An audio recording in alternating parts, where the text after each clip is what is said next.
أما بعد، بقي تكملة لما هناك في غزوة بدر.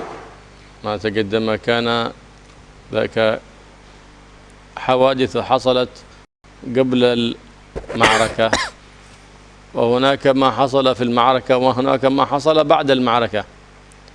فلما قارب النبي محمد صلى الله عليه وآله وسلم وأصحابه بدر ثم أرسل ريحا لتجفف هذا المطر، لأن كانت الصحراء ذات رمال تسيخ فيها الأقدام. ليثبت الله الأقدام أتت هذه الأمطار الغزيرة، فاستفاد منها المسلمون وتضرر من تلك الأمطار الكفار. Kemudian ketika mereka tidur, rata-rata dari mereka itu mimpi basah, akhirnya junub. Dalam kondisi junub, setan datang untuk melemahkan semangat mereka, melemahkan iman para sahabat. Sahabat setan memberikan bisikan, kalian ini gimana? Kalian merasa berada di jalan yang benar, cuman sekarang kalian junub, mau sholat tidak ada air. Akhirnya sholat dalam keadaan junub. Waktu itu belum diturunkan aturan tayamum. Jadi tayamum itu nanti aturan setelahnya. Dulu wudhu mandi harus dengan air. Tidak ada air, tidak bisa diganti tayamum, belum ada aturannya. Masa kalian berada dalam kebenaran, sekarang kalian sholat dalam keadaan tidak suci, dalam keadaan junub. Nah, kemudian apa? Allah untuk memperkuat imannya mereka, Allah seketika itu menurunkan hujan. Jadi untuk menjaga kekuatan iman sahabat biar tidak terpengaruh dengan bisikan setan, Allah langsung menurunkan hujan yang sangat lebat sekali. Dan hujan yang sangat lebat ini memiliki banyak sekali faedah. Di antaranya mereka para sahabat bisa mandi dari junubnya, akhirnya mereka bisa suci lagi, bisa sholat dalam keadaan suci. Kemudian mereka asalnya kehabisan air, sekarang mereka bisa minum sepuas-puasnya, bahkan bisa mengisi kantong-kantong air mereka untuk persediaan hari-hari berikutnya. Kemudian tempat tinggal sahabat, kemarin sudah disinggung bahwa para sahabat dan Nabi itu tinggal di dataran yang lebih rendah, yang di situ banyak pasirnya. Jadi untuk berjalan dan lari itu susah. Kenapa? Kaki akan ambles. Tapi setelah turun hujan, pasir itu menjadi agak padat, sehingga orang berjalan atau lari di atasnya itu kakinya tidak ambles. Ini diantara manfaat hujan yang diturunkan oleh Allah. Sementara hujan ini menjadi doror bagi orang kafir, karena pasukan orang kafir kemarin diterangkan berada di dataran yang agak tinggi, mungkin becek atau gimana. Jadi intinya hujan itu merugikan kelompok kafir dan menguntungkan umat Islam. Setelah hujan lebat, Allah ngirim angin yang agak kencang. Akhirnya pakaian yang dikenakan oleh para sahabat bisa menjadi kering kembali. Dan akhirnya para sahabat menjadi tenang lagi, tidak goyah imannya gara-gara bisikan setan tadi. قال الله سبحانه وتعالى إذ يغشيكم النعاس أمنة. الصحابة مع قلة عددهم وعددهم، مع هذا لم يكن الخوف في قلوبهم، لأن عندهم الثقة أن النصر من الله سبحانه وتعالى، وأن الله سبحانه وتعالى لا يخلف وعده. والنعاس عند الخوف هذا من الأمان. إذا أنت في شدة الخوف وجاءك نعاس، هذا أمان من الله سبحانه وتعالى. فلهذا أنزل الله سبحانه وتعالى عليهم النعاس، فيدل لو كان إنسان خايف ما بيجيه النوم، على أن مطمئنين بالله، مطمئنين بكلام حبيب الله محمد صلى الله عليه وآله وسلم، لما خالط قلوبهم من قوة اليقين بالله وبحبيب الله محمد صلى الله عليه وآله وسلم. وينزل عليكم من السماء ماء. هذه المطر التي نزلت عليهم رحمة لهم ونقمة على الكفار. ليه؟ لأنه وقع في قلوبكم الوسواس. كيف تصلون وأنتم على غير طهارة؟ قال ليطهركم به عنكم حدث الأكبر والحدث الأصغر. آدم احتلموا بالليل، آدم كثير من أكثر الصحابة قد احتلموا، يعني زاد تشويش من ذلك، زادهم تشويش. قال ليطهركم به، فتغسلوا وتطهروا من هذا. نعم، وسواس الشيطان هذا خبيث. قال ويذهب عنكم رجز الشيطان، ويذهب عنكم رجز الشيطان.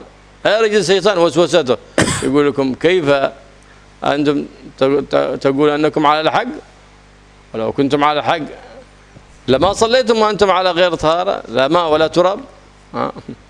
قال ويذهب عنكم رجز الشيطان وسواس الشيطان. الله سبحانه وتعالى أخذ إبليس والعياذ بالله.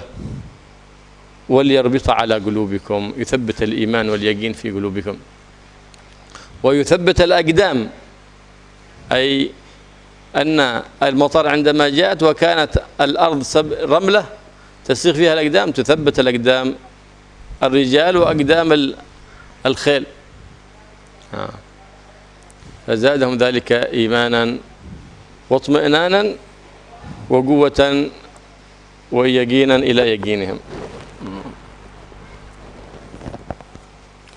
Allah Subhanahu wa taala dalam Al-Qur'an menyinggung kejadian tadi itu di dalam firman-Nya, id yughashshikumun nu'asu amanatan wa yunazzilu 'alaikum minas sama'i ma'an liyutahhirakum bihi wa yudhiba 'ankum rizal syaitan wa liyarbitu 'ala qulubikum wa yuthabbitul aqdam. Ketika Allah mengirimkan rasa ngantuk kepada kalian sebagai apa? Rasa aman. Ngantuk ketika dalam kondisi ketakutan yang luar biasa itu akan menjadi ketenangan. Orang itu biasanya kalau ketakutan itu tidak bisa tidur. Ketakutan luar biasa, biasanya nggak bisa tidur. Lah sahabat ini malah dibuat ngantuk oleh Allah sehingga bangunnya menjadi fresh dan menjadi tenang, tidak kepikiran ini musuhnya sangat banyak, senjatanya sangat komplit, enggak. Nah, itu. Sebenarnya sahabat juga rasa takut itu tidak ada. Mereka adalah orang-orang yang kuat imannya, dan mereka yakin betul bahwa kemenangan itu bukan ditentukan oleh banyaknya jumlah pasukan atau perlengkapan alat perang. Tapi walaupun begitu, biasanya yang namanya orang dalam kondisi seperti itu ketakutan. Oleh Allah dikirim rasa ngantuk untuk menambah rasa aman mereka. Kemudian Allah menurunkan wa yunazzilu 'alaikum minas sama'i ma'an.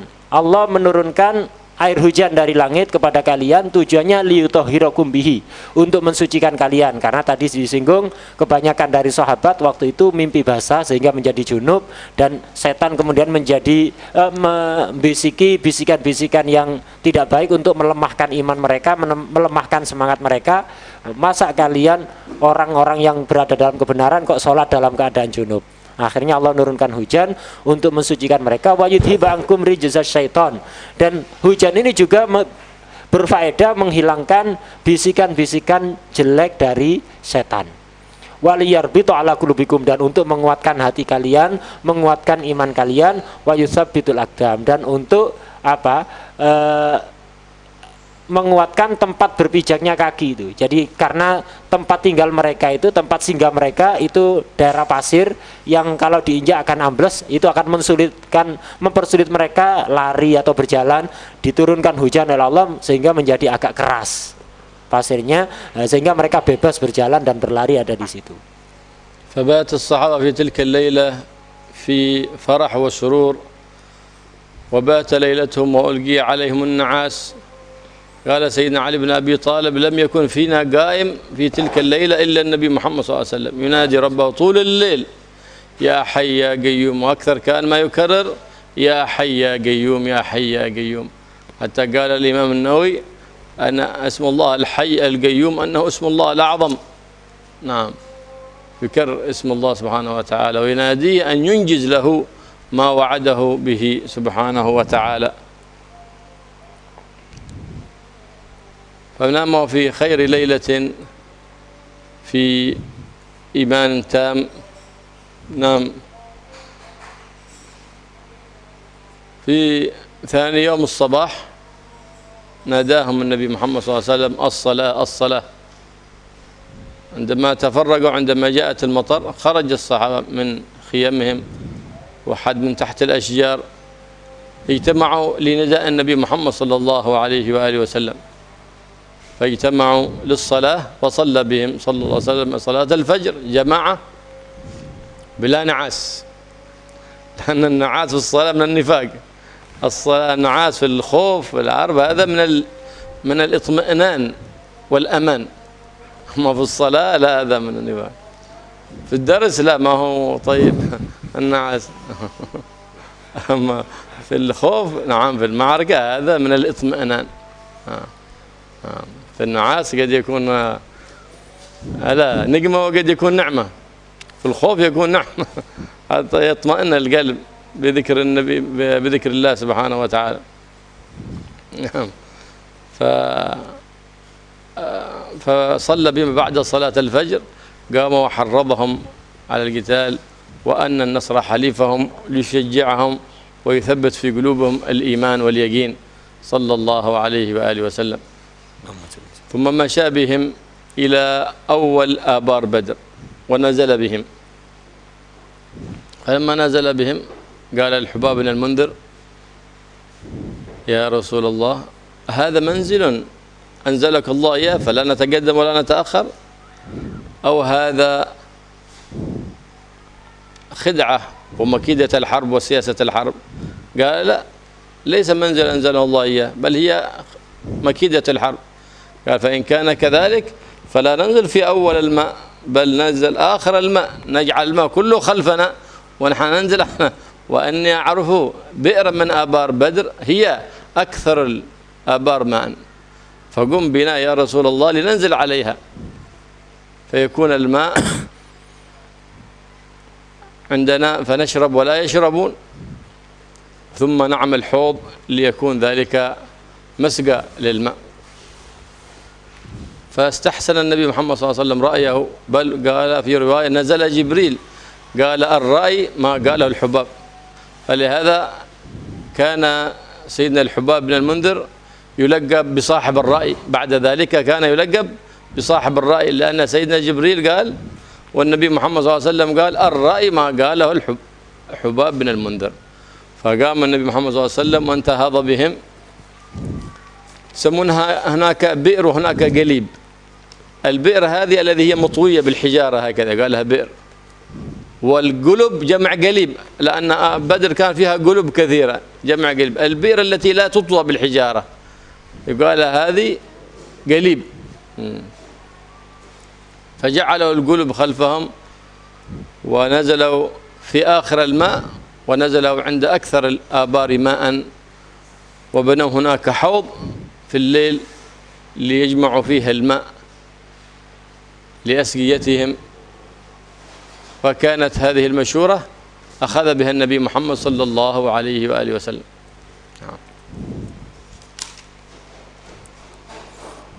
Para sahabat di malam itu sebelum terjadinya perang Badar semuanya tidur pulas.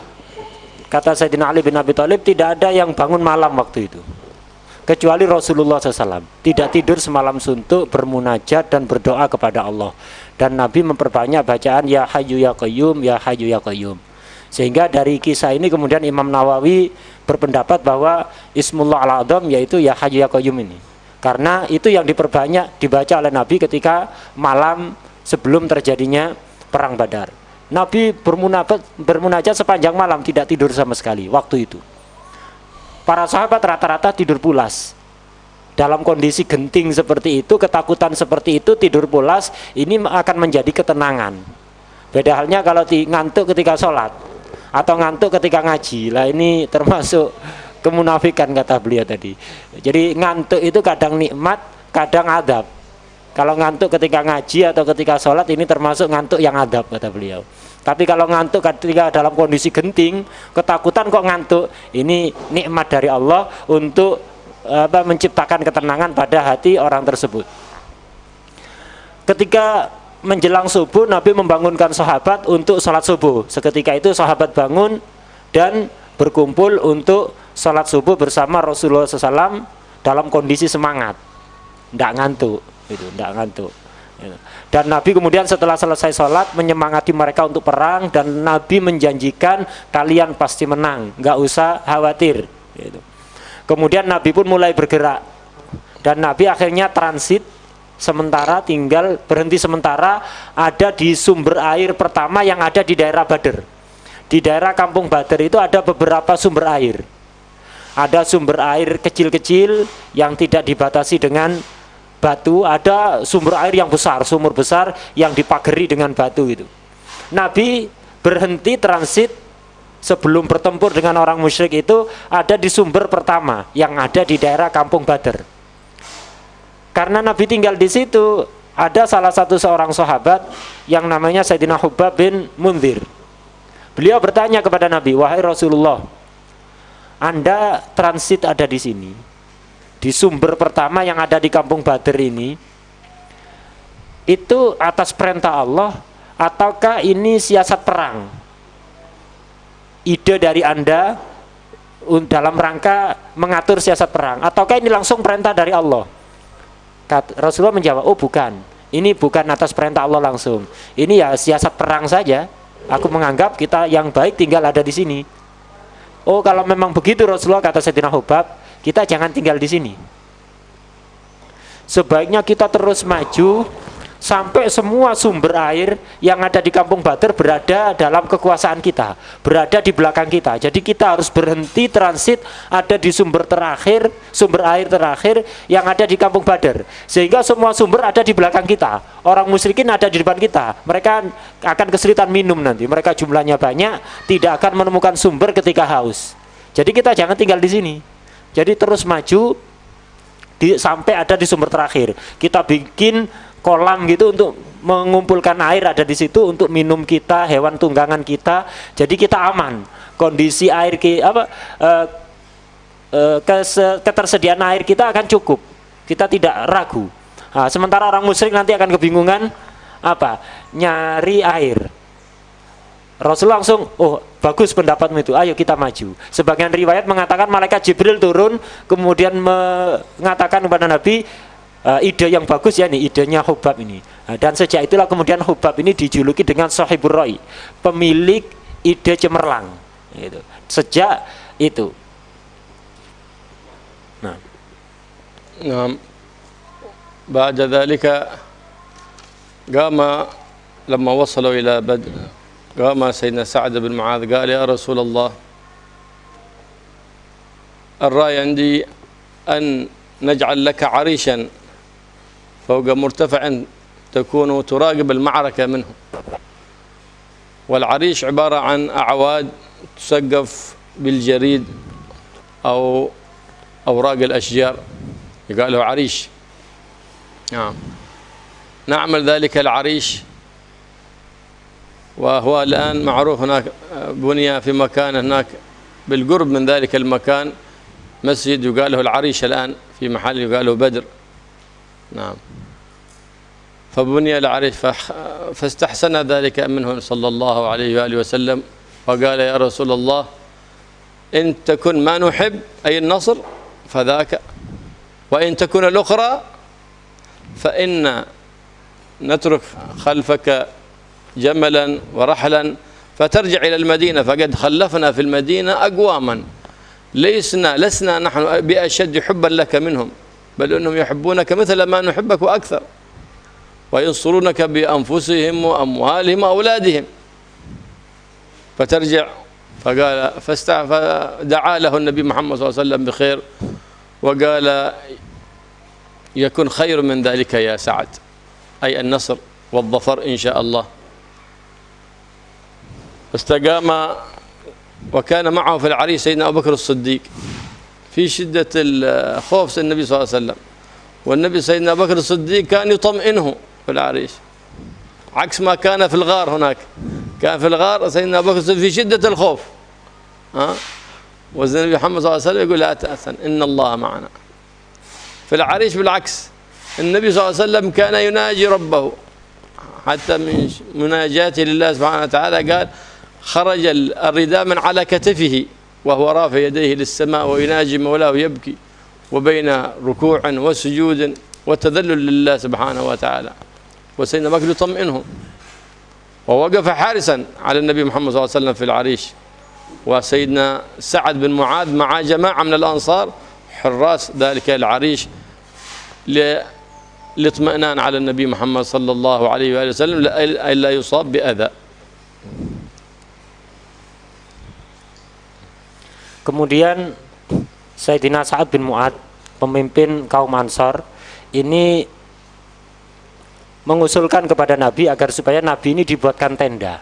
Jadi kayu itu dipasang beberapa tiang, kemudian dikasih atap gitu. Jadi dibuatkan tenda untuk yang di tempat yang agak tinggi. Jadi untuk tempatnya Nabi ada di situ untuk mengamati jalannya peperangan nanti. Jadi biar Nabi bisa mengontrol jalannya peperangan, memberikan komando. Jadi dibuatkan tenda di tempat yang agak tinggi. Nabi pun kemudian menganggap baik ide itu. Akhirnya para sahabat segera membuat tenda dan Nabi tinggal ada di situ dibarengi oleh Sayyidina Abu Bakar As-Siddiq. Kemudian Sayyidina Sa'ad bin Mu'ad berkata kepada Rasulullah SAW, wahai Rasulullah, kalau nanti terjadi terjadi sesuatu yang kita inginkan, artinya yang terjadi adalah sesuatu yang kita inginkan, artinya kemenangan yang kita dapatkan, maka Anda ada di situ tetap Rasul. Jadi ketika kita menang, ya sudah jelas kita memang itu keinginan kita. Kalau kita kalah nanti Rasul dalam medan pertempuran, ini kami sediakan kendaraan, onta yang bisa Anda naiki nanti. Ketika kami kalah Rasulullah, Anda segera pergi, tinggalkan tempat ini sudah kami siapkan tunggangan, kembalilah Anda ke Madinah. Karena di Madinah juga banyak orang-orang yang cintanya kepada Anda tidak mengalahkan kecintaan kami kepada Anda. Mereka akan melindungi Anda Rasulullah. Nah, jadi semangatnya para sahabat untuk menjaga keamanan Nabi, keselamatan Nabi sampai seperti itu. Kemudian Rasulullah mengatakan kepada Sayyidina Mu'ad, oh yang terjadi akan lebih dari sekedar yang kita inginkan. Kita akan menang dan kita akan mendapatkan harta rampasan perang yang sangat banyak nanti, wahai Sa'ad. Kemudian ketika di dalam tenda tadi, Nabi ketika ada di tenda, Nabi itu bermunajat kepada Allah, nangis sejadi-jadinya, memohon kepada Allah seperti orang yang sangat ketakutan gitu. Justru yang tenang Sayyidina Abu Bakar, dan Sayyidina Abu Bakar As-Siddiq selalu menenangkan Rasulullah. Berbeda kondisinya ketika perjalanan hijrah, Nabi bersama Sayyidina Abu Bakar berada di goa. Itu Nabi yang tenang, Sayyidina Abu Bakar yang ketakutan. Nabi menenangkan Sayyidina Abu Bakar, la tahzan innallaha ma'ana, jangan khawatir, jangan bersedih, Allah bersama kita.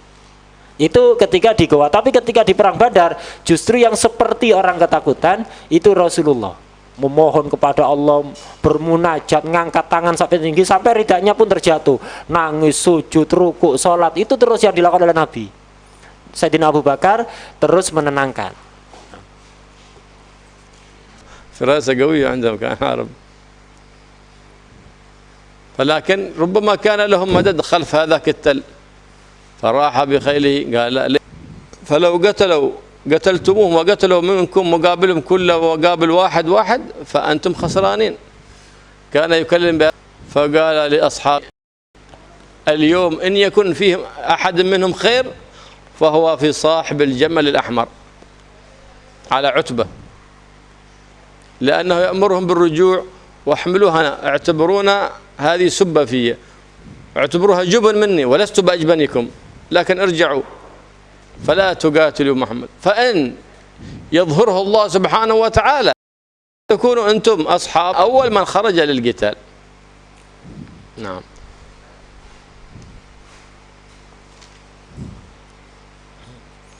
Kemudian Nabi menceritakan kepada para sahabat. Jadi untuk menenangkan sahabat, Nabi berkata kepada para sahabat, tenanglah kalian, jangan khawatir. Nanti Nabi kemudian nunjuk-nunjuk tempat. Ini nanti tempat kematian fulan. Ini tempat kematian fulan. Di sini ke tempat kematian fulan. Ditunjuk. Jadi nama tokoh-tokoh pasukan kafir itu disebutkan dan disebutkan tempat kematiannya. Kata Sayyidina Anas bin Malik, setelah terjadi pertempuran Badar, aku teliti tempat-tempat yang ditunjuk oleh Nabi bahwa ini tempat kematian fulan. Ternyata betul-betul persis, tidak bergeser sedikit pun. Jadi persis tempat kematiannya Abu Jahal, tempat kematiannya yang lain, itu semuanya persis tempat yang ditunjuk oleh Nabi. Sebelum jangan tidak bisa ada pasukan lain yang tersembunyi di balik bukit atau apa.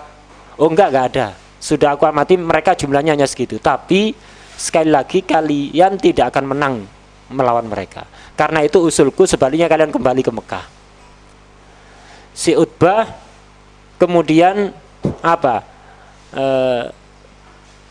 menganggap baik usulan si Umar tadi itu. Kata Utbah, ada benarnya usulan kamu ini. Akhirnya Utbah kemudian berkhutbah di hadapan orang-orang Quraisy. Dan dari pasukan Quraisy itu sebenarnya sebelumnya ada yang meninggal, yaitu Amr bin Al-Hadrami. Dan sukunya Amr ini, kabilahnya Amr ini mau nggak mau harus perang. Kenapa mereka tidak terima? Ada keluarganya, anggota keluarganya yang terbunuh. Si Utbah Amr ini dari kabilah yang merupakan sekutunya orang Quraisy, sekutunya Utbah. Katakan kemudian redup, kemudian gagal dakwanya, ya sudah, biar orang lain yang menggagalkan, kita aman tinggal di Mekah, kita kembali aja.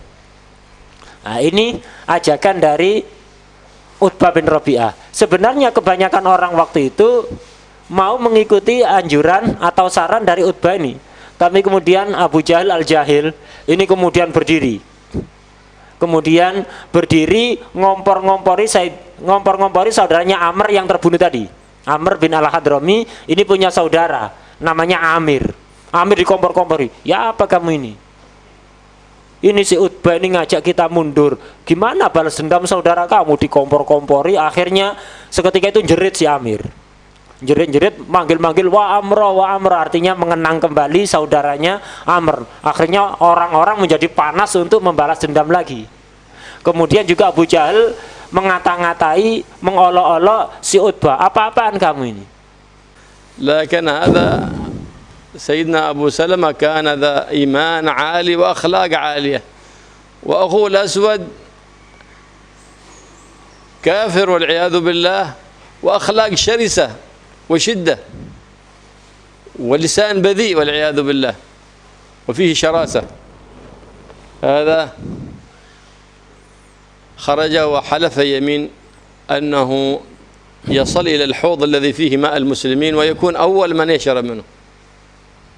فخرج واخترق حتى وصل عند الحوض فأراد فاستقبله سيدنا حمزة قال هي إلى أين يا عدو الله؟ فقاتله فضربه في ساقه ففصل ساقه عن جسمه فصارت رجله تشخب دما، لكنه عدو الله لا يزال يحبو حتى يبر اليمين حقه بيصل الماء حتى وصل شرب من الماء وأراد أن يدف جدار الحوض بقدمه التي لم تقطع. جاء سيدنا حمزة وقضى عليه وقتله. قال فيه النبي محمد صلى الله عليه وسلم أنه أول من يعطى كتابه بشماله الأسود بن عبد الأسد المخزومي. وقال في أخيه نجاه الله بعجوبة في تلك الغزوة. فلهذا إذا اشتد عليه الأمر وأراد أن يغلظ في اليمين يقول لا والذي نجاني في بدر. Dia selalu menyemangati untuk maju terus perang melawan Royal Jahil tadi itu. Kemudian di dalam pasukan orang kafir itu ada seseorang namanya Aswad bin Abil Asad al-Makhzumi. Ini saudara kandung salah satu sahabat Nabi yang terbaik, yaitu Abu Salamah al-Makhzumi. Jadi ada Abul Aswad, ada Aswad bin Abil Asad, ada Abu Salamah. Yang Abu Salamah ini salah satu sahabat terbaik. Yang Aswad bin Abil Asad, saudara kandungnya dari satu ibu, ini termasuk orang yang paling celaka. Tokohnya orang kafir. Sebelum terjadi perang, si Aswad ini bersumpah. Tadi sudah dijelaskan di depan bahwa umat Islam menguasai sumber air yang ada di Badar. Jadi orang kafir kehausan, nyari air dan nemu karena seluruh sumber telah dikuasai umat Islam. Dan umat Islam membangun semacam kolam itu, kolam sementara, kolam darurat untuk nampung air. Si Al-Aswad ini haus, dia bersumpah, aku bersumpah akan menerobos kolam airnya orang muslimin itu, dan aku akan minum dari situ. Dia bersumpah seperti itu. Akhirnya dia maju. Ketika dia dekat dengan sumber air yang dibangun oleh orang muslim, kolam air tadi itu, ketemu Sayyidina Hamzah. Ditegur oleh Sayyidina Hamzah. Hei, mau kemana kamu? Aku mau minum. Jangan maju. Tak bacok. Jadi diancam gitu sama Sayyidina Hamzah. Jangan macam-macam maju. Tetap dia maksa maju. Akhirnya diserang oleh Sayyidina Hamzah, dibacok kena ke betisnya. Akhirnya betisnya yang satu putus. Sampai putus. Mengalir darah yang sangat deras, dia tetap kemudian ngesot. Ngesot untuk sampai ke air, untuk minum air. Tujuannya apa? Biar dia tidak melanggar sumpah. Karena melanggar sumpah dianggap aib. Dia maju untuk agar supaya sumpahnya terlaksana. Maju dengan cara ngesot. Sampai akhirnya sampai di air dan dia berhasil minum. Setelah minum, dia mau menghancurkan kolam daruratnya umat Islam tadi, mau ditendang. Jadi karena bangunan darurat ya nggak kokoh, mau ditendang dengan kaki satunya yang tidak patah, yang tidak putus. Akhirnya karena dia mau melakukan begitu, dihampiri oleh Sayyidina Hamzah, akhirnya dibunuh oleh Sayyidina Hamzah. Setelah Aswad, kemudian banyak dari orang-orang kafir yang juga maju kehausan ingin minum dari kolam tadi itu. Para sahabat ingin menghalau mereka, tapi Nabi memerintahkan, jangan, biarkan mereka minum. Dan ketahuilah, siapapun dari mereka yang berhasil minum dari kolam ini pasti akan terbunuh dalam pertempuran ini. Nabi menyuruh sahabat biarkan, jangan diganggu. Tapi mereka yang berhasil minum pasti nanti akan mati terbunuh dalam perang ini. Dan ternyata terbukti ketika terjadi pertempuran, semua yang berhasil minum dari kolam tadi semuanya terbunuh dalam keadaan kafir, waliyadzubillah. Kecuali ada satu orang yang selamat, dan merupakan sebuah keajaiban ini, yaitu Hakim bin Hizam. Hakim bin Hizam ini termasuk orang yang berhasil minum di perang Badar tapi selamat. Tapi ibaratnya kalau istilah orang sekarang, selamatnya ini dengan berkat mukjizat. Istilah orang sekarang mukjizat itu. Jadi dengan sebuah keajaiban dia akhirnya bisa selamat. Dan kemudian Sayyidina Hakim bin Hizam ini masuk Islam di kemudian hari, masuk Islam dan termasuk orang yang Islamnya baik dan wafat dalam keadaan iman, alhamdulillah. Dan dia selalu ingat kejadian di perang Badar karena dia merupakan keajaiban, bisa selamat itu merupakan keajaiban. Dia ketika bersumpah selalu mengatakan, tidak, demi Tuhan yang menyelamatkan aku ketika di perang Badar. Selalu dia kalau sumpah bawa kejadian itu, demi Tuhan yang menyelamatkan aku di perang Badar. Itu. Tadi ada yang terlewat, yaitu tadi Aswad tadi yang dibunuh oleh Sayyidina Hamzah. Ini nanti di akhirat adalah orang yang pertama kali menerima buku laporan amal dengan tangan kiri. Artinya apa? Pertanda kalau menerima buku laporan dengan tangan kiri berarti termasuk orang celaka, penghuni neraka. Pertama kali yang menerima rapot buku laporan amal dengan tangan kiri ya Aswad ini. Sebaliknya saudaranya Abu Salamah ini orang mukmin pertama yang menerima laporan amal dengan tangan kanan, pertanda orang yang selamat masuk surga. Jadi subhanallah, saudara kandung keluar dari satu rahim seorang ibu, yang satu menerima rapot amalnya dengan tangan kiri, yang satunya pertama kali menerima rapot amalnya dengan tangan kanan. بعد ذلك خرج عتبة وخرج معه أخوه شيبة بن ربيعة وابنه الوليد بن عتبة، فاصطفوا بين الصفين، فنادى عتبة للنبي محمد صلى الله عليه وسلم هل من مبارز؟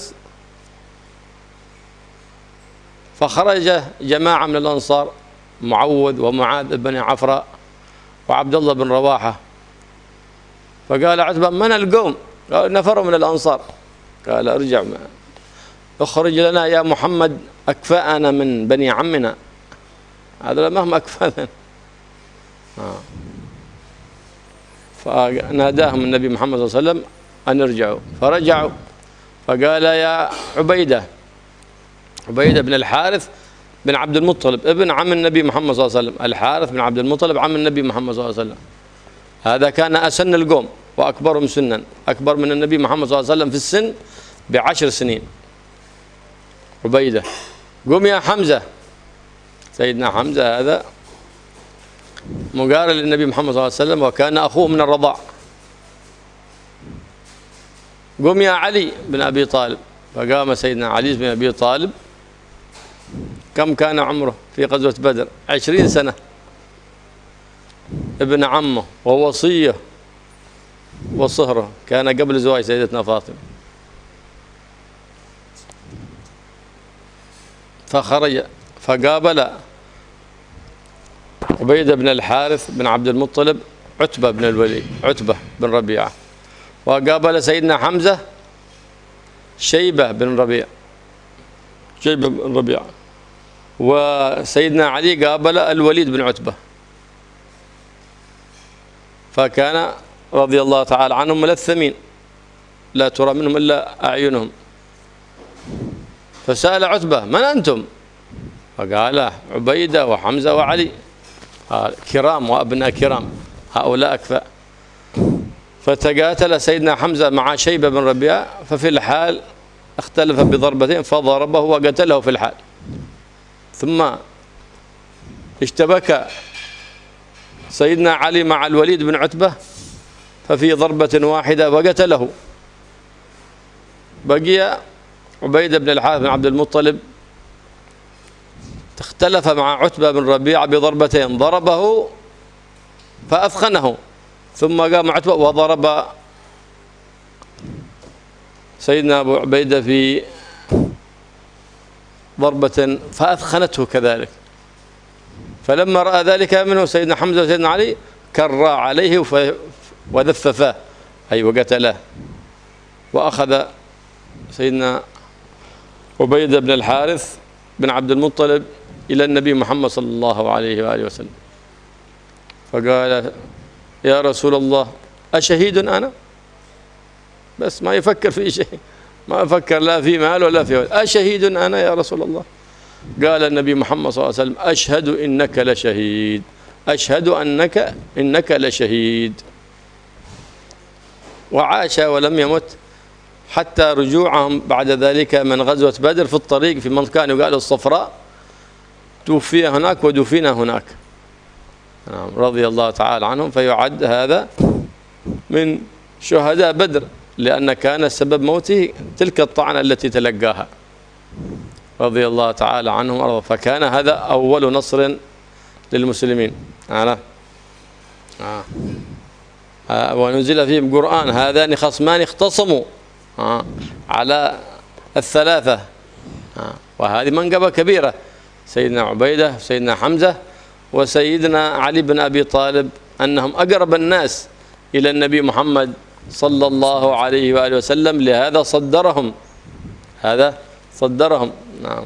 أما أولئك ماتوا على الكفر والعياذ بالله. نعم. والذين كفروا قطعت لهم لباس من نار والعياذ بالله. الله سبحانه. هؤلاء الذين قلت الثلاثة من بدأ بهم القتال: عتبة وشيبة والوليد بن عتبة والعياذ بالله. قال: قطعت لهم ثياب من نار، هكذا قال الله سبحانه وتعالى في القرآن: الذين كفروا على الثلاثة هؤلاء قطعت لهم ثياب من نار. وهكذا كل كافر عنيد جبار خبيث يبغض الله ويبغض النبي محمد صلى الله عليه وسلم ويسيء لدين النبي محمد صلى الله عليه وآله وسلم، تقطع له ثياب من نار والعياذ بالله. Sebelum terjadinya pertempuran yang dahsyat antara pasukan muslimin dengan pasukan kafir, sebelum itu ada 3 orang kafir, jagoannya orang kafir itu maju untuk tanding 1 lawan 1 gitu, nantang. Jadi ada yang pertama adalah Utbah, yang tadi pembesar orang Quraisy yang ngajak untuk pulang kembali ke Mekah, malah dia yang maju pertama kali. Sebelum terjadi pertempuran, dia yang maju pertama kali. Utbah, dia ngajak saudaranya yaitu Syaibah bin Rabi'ah, Utbah bin Rabi'ah, Syaibah bin Rabi'ah, dan ngajak anaknya yaitu Walid bin Utbah. Dia maju gitu, kemudian berteriak kepada pasukan muslim, ayo siapa yang berani maju? 1 lawan 1. Siapa yang berani maju? Seketika itu beberapa orang dari kalangan sahabat Ansor maju. ada beberapa orang, waktu itu ada Sayyidina Muawid, Sayyidina Mu'ad, dan Sayyidina Abdullah bin Rawahah dari kalangan Ansor maju. Ketika mereka maju ditanya oleh si Utbah, kalian ini siapa? Kami fulan-fulan dari kalangan Ansor. Tak level, mundur, tak level, jangan kalian. Itu Utbah. Ayo, yang lain, kami tidak mau menghadapi orang Ansor, tidak level kami. Masa berhadapan sama orang Ansor? Kami mau berhadapan dengan orang yang asli Mekah, artinya orang-orang sahabat Muhajirin. Kami ingin berhadapan dengan yang sebangsa dengan kami, yang selevel dengan kami. Akhirnya maju ketika itu Sayyidina Ubaidah bin Al-Harith bin Al-Muttalib. Ini sepupunya Nabi. Nah, sepupunya Nabi, dan secara usia lebih tua dari Nabi selisih 10 tahun.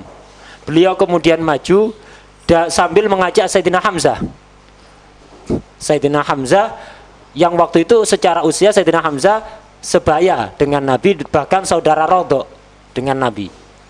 Ngajak Sayyidina Hamzah dan ngajak Sayyidina Ali. Sayyidina Ali waktu itu sangat muda sekali, usianya masih 20 tahun. Akhirnya mereka bertiga maju, Sayyidina Ubaidah bin Al-Harith, Sayyidina Hamzah, dan Sayyidina Ali. Mereka menutup wajahnya, tidak kelihatan kecuali matanya saja, jadi bertopeng gitu, maju ditutupi dengan kain. Ketika maju ditanya oleh si Utbah, siapa kalian ini? Oh, kami Ubaidah bin Al-Harith, Hamzah, dan Sayyidina Ali. Oh, ini baru sepadan ini selevel ini. Kalau yang tadi nggak level, ini baru selevel.